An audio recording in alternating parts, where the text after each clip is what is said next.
I give you his side, I'll give you her side. but together, there's only one side.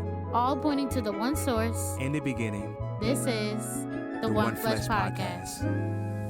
On today's episode of the One Flesh Podcast, we are covering the topic of sex and romance and love. We're going to go behind closed doors and give you guys a little bit of inside scoop of some of the things that we've learned about these things, some of the things that we've gone through, some of the wisdom that we've gotten from other people in relation to sex and love and romance and intimacy and all the things. Let's begin. Welcome to the One Flesh Podcast. I'm your host, Richard A. Irvin. And I'm your host, Deja A. Irvin. And we so happy to have you back. So we've been talking about going into like phases of love, marriages, and everything like that. Now we're talking about behind closed doors. And to start off with this episode, you see we got the baby right here. Some things you cannot do when the baby is around. So this is a prime example of changes of life and transitions of how we could continue to keep that going. You know what I'm saying? Because just like we have recently had a baby, life changes happen like parenthood and careers shifting and overcame it, and the main thing is how do we overcome those challenges in relation and the marriage and everything like that. So we're gonna give some little things that we ain't perfect in this aspect yet recently because we just are new parents, so like it ain't gonna be perfect talking about it, but that's what this podcast is made for. It's made for us to walk through the journey with us as y'all walk through the journey as well too, to learn how we adjust and learn in the process of this as well in marriage. So the first part of this is how to keep it going, how to keep the flame going and everything. You could just start switching cameras when we talk and stuff. I'll say free to get to the point. Oh no, you good. Okay. And so romance and keeping the flame alive. So we gotta just think of like creative ideas, and we still, like I said, we still working on this in our relationship right now currently with trying to learn. I mean, personally right now we trying to learn how to adjust and how to have time together with the baby and without the baby, and how to have time together when different changes in career and work and everything like that. We're still learning ourselves personally, but I think the main thing is communication, you know, like how to communicate that role, you know what I'm saying?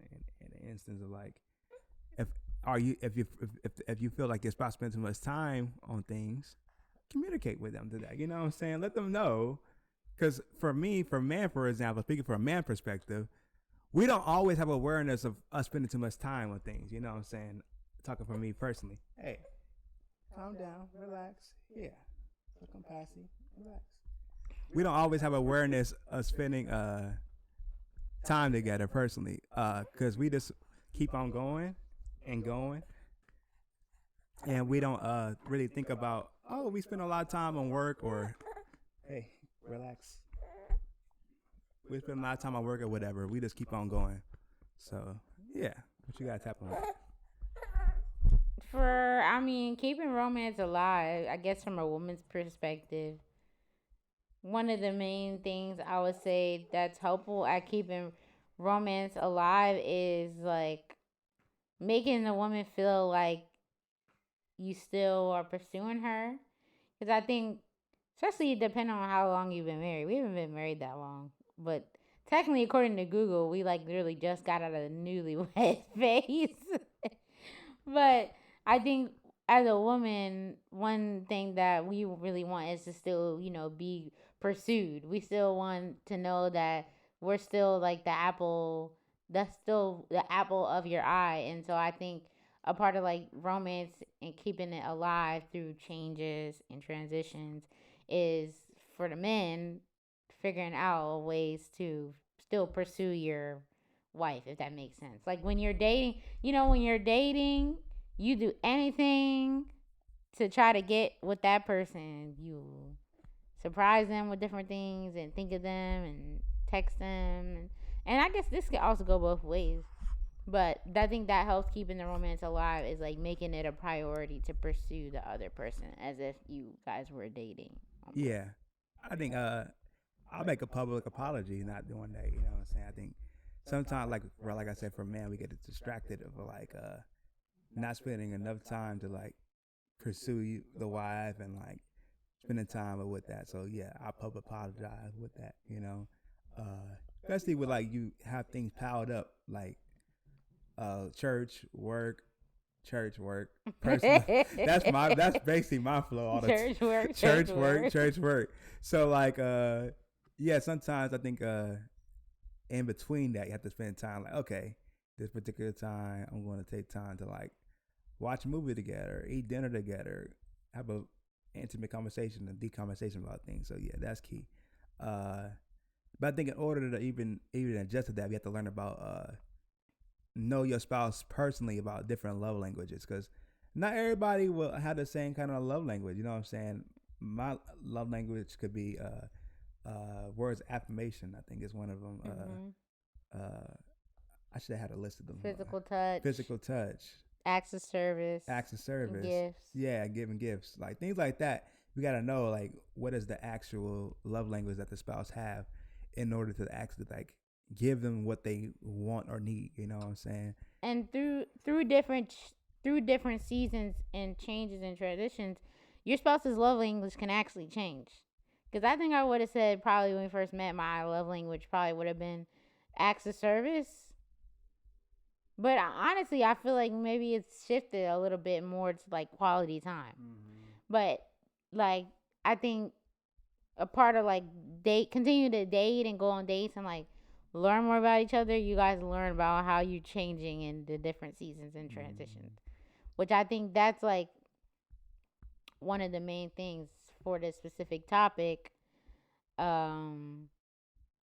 is getting to know that person through the different changes. And because especially with us being parents, it's like you become a whole other person, like literally, like there's a whole other layer to you now that you're a dad, a whole other layer to me now that I'm a mom. So I'm not the same as I was when we first met, and he's not the same as he was when we first met. So learning that all over again. Yeah, I think that's a good key point you popped up, because a lot of times people don't realize that as you get older, you grow.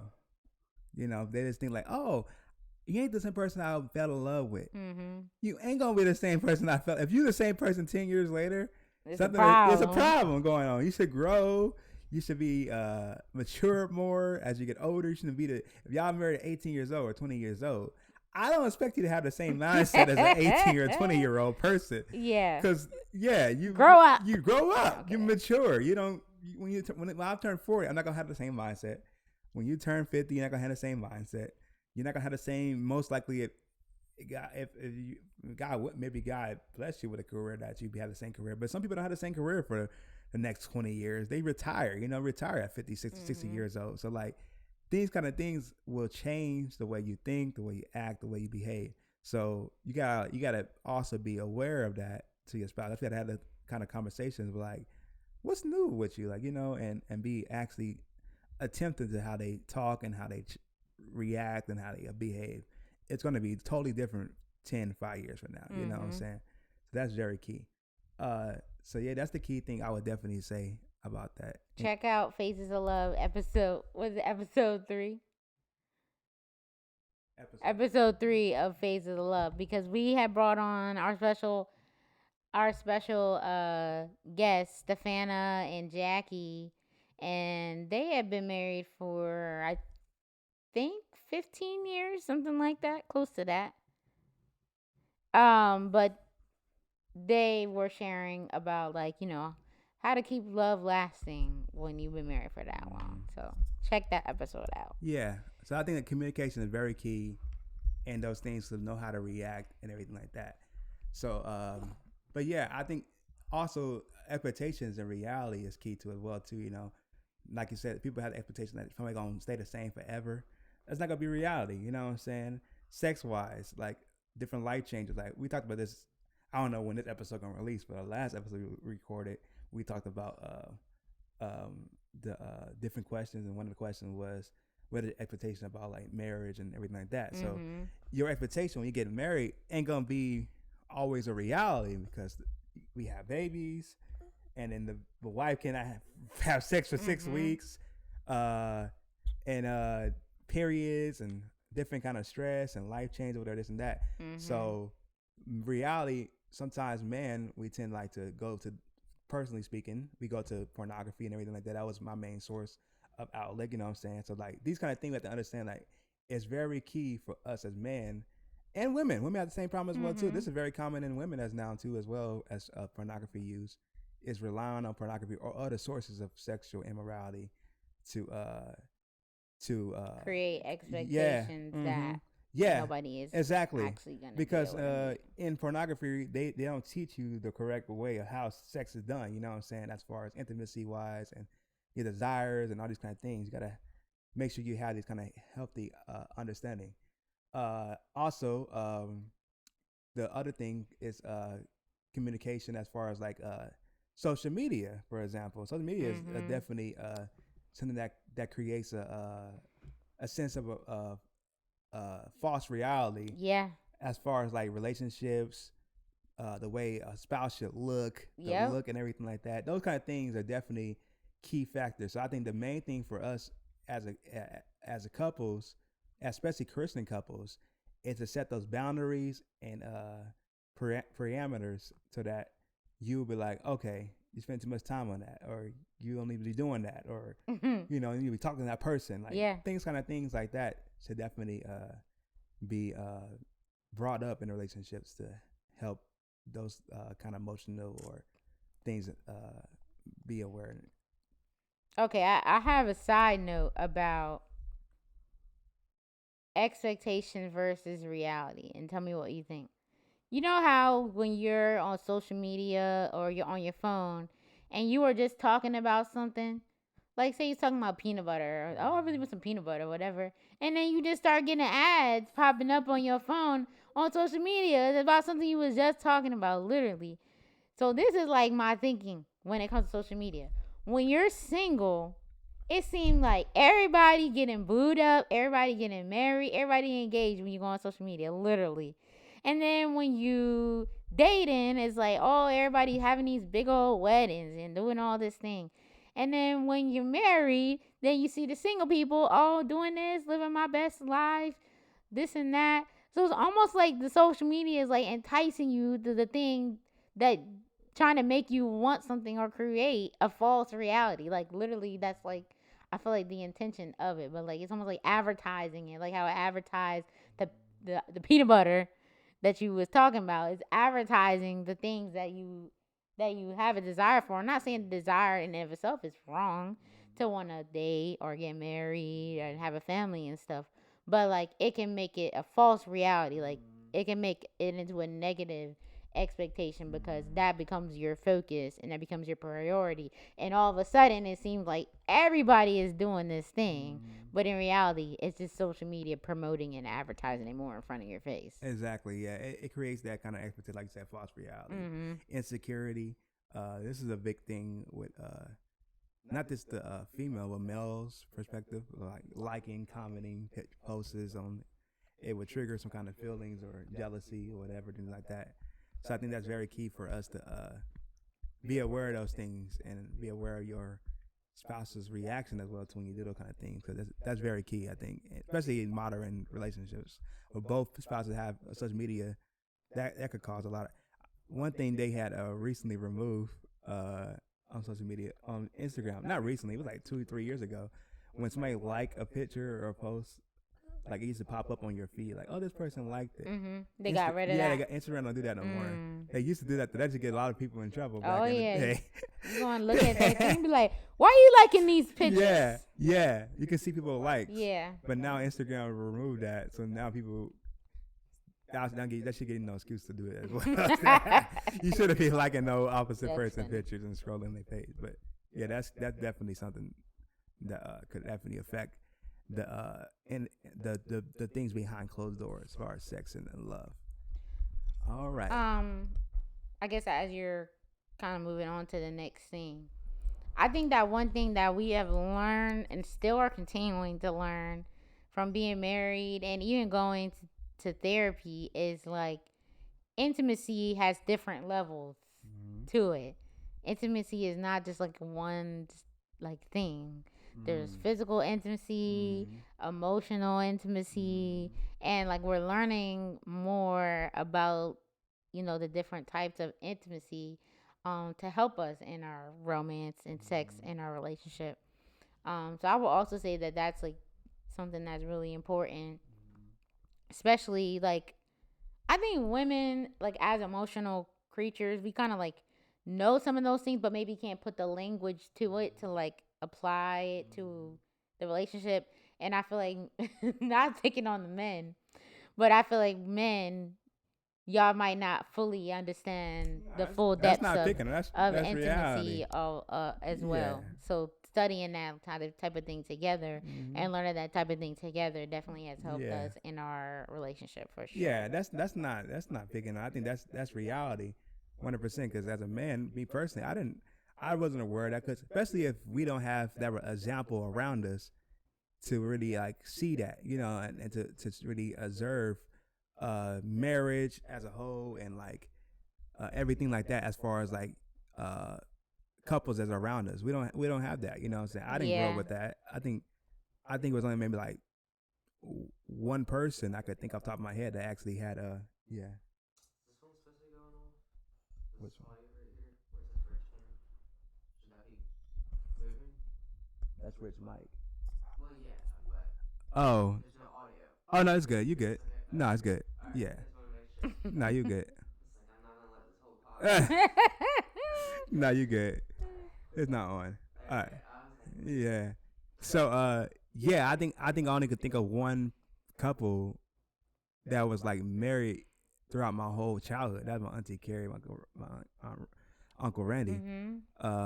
Besides them, I can't really think of no other people that was close to me that was like I could observe a marriage, even if it wasn't like fully what I expect. You know what I'm saying? I didn't see that around me. But you were blessed with. I mean, it wasn't probably perfect.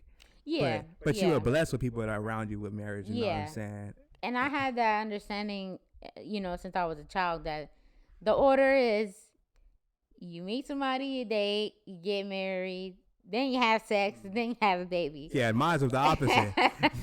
Mine was the opposite. You start dating, you have sex, you get kids, and then you get married. Yeah, cut the camera. Come on, camera, man.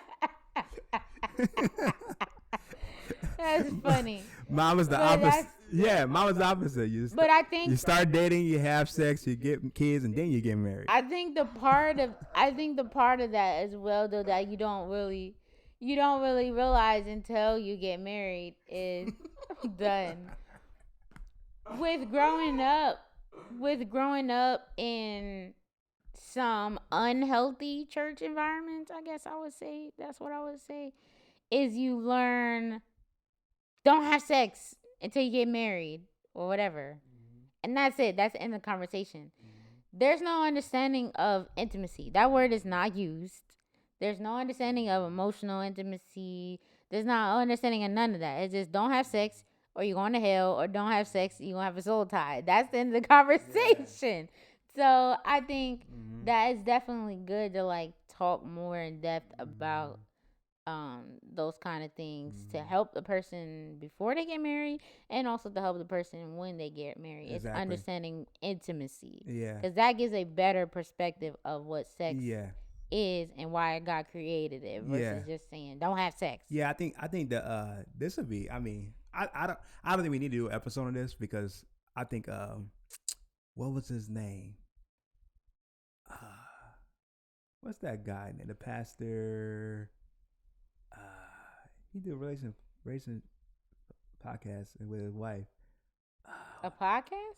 They have a YouTube channel too. You talking about the one we watched? No, not them. What's his name? Redefine TV?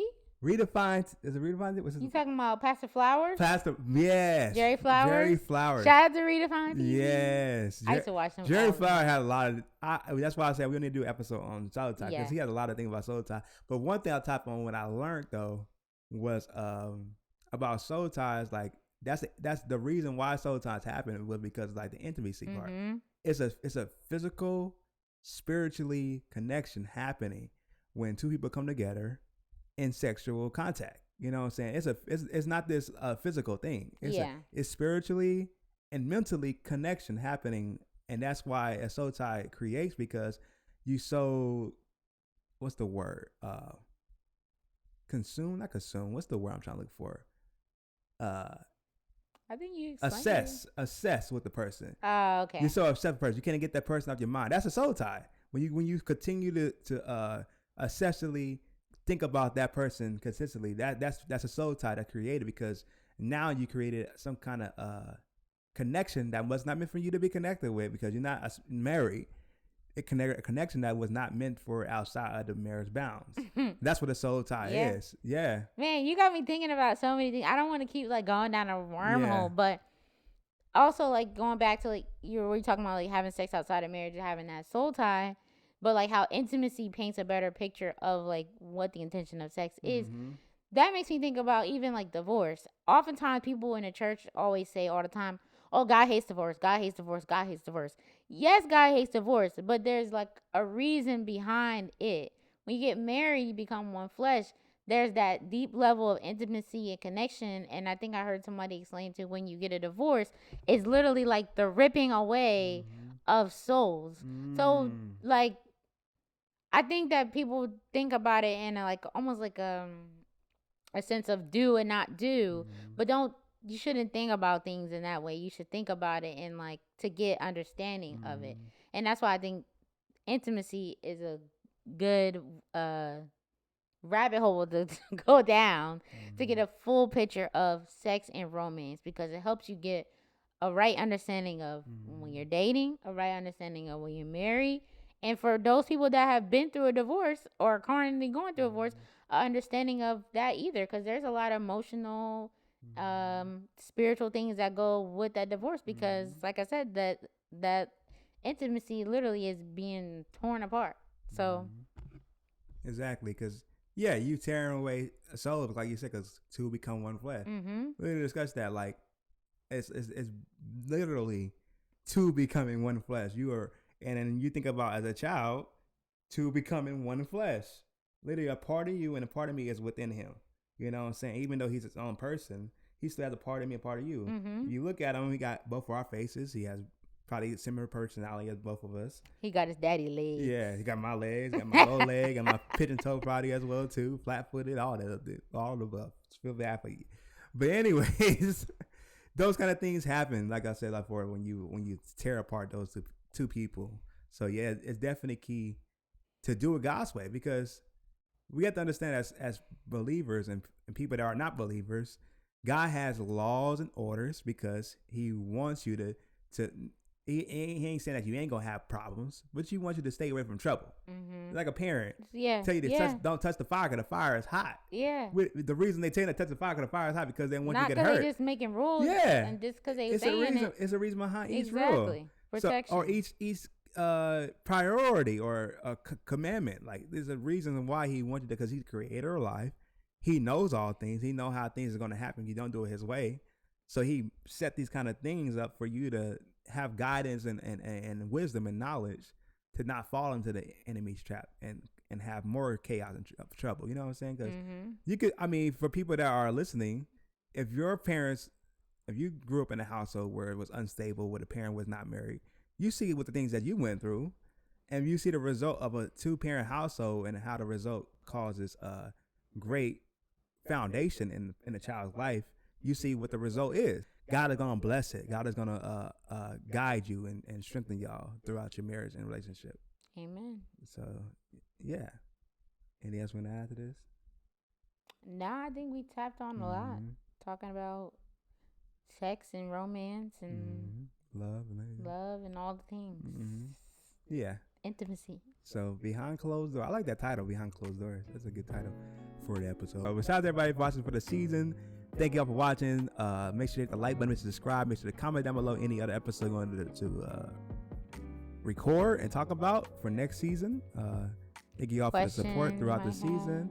Questions y'all have.